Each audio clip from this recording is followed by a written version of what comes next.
Voilà pourquoi on a besoin du tzaddik.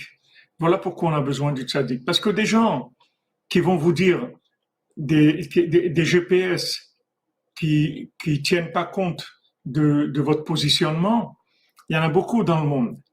Il y a beaucoup de gens qui vont vous faire des enseignements de Torah et vous enseigner, mais ils tiennent pas compte de votre position. Ils vous disent voilà où il faut aller.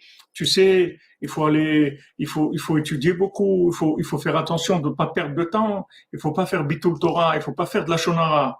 Il faut pas être triste. Il faut pas être paresseux. Il faut te lever tôt le matin. Il faut faire des sourires aux gens. Il faut faire du chesed. Il faut faire de la tzedaka. Il faut beaucoup prier. Il faut faire du bien. Il faut monter en Eretz Israël.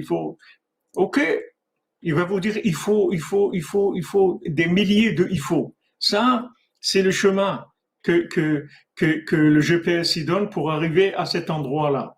D'accord? Il va vous dire voilà ce qu'il faut.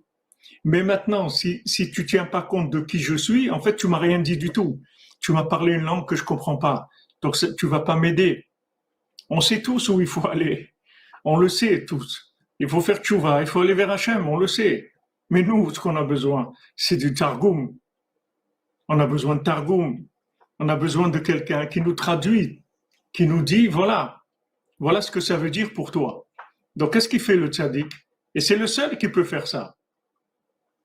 C'est le seul qui peut faire ça. Parce que lui, il a le satellite.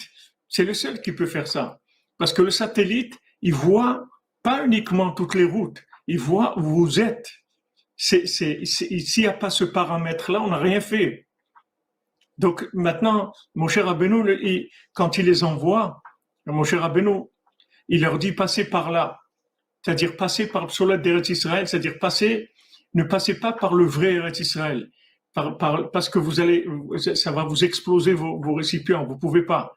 Donc passez par là, c'est-à-dire que maintenant le tzaddik, qu'est-ce qu'il fait?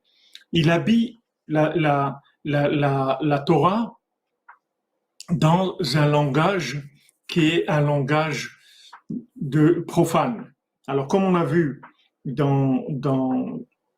quand on a parlé dans le Bal Tfila, c'est-à-dire Rabbi Nathan, le Mélitz, le poète, qu'est-ce qu'il fait? Il traduit, c'est-à-dire il adapte le langage du tzaddik, la Torah du tzaddik, il adapte à chacun.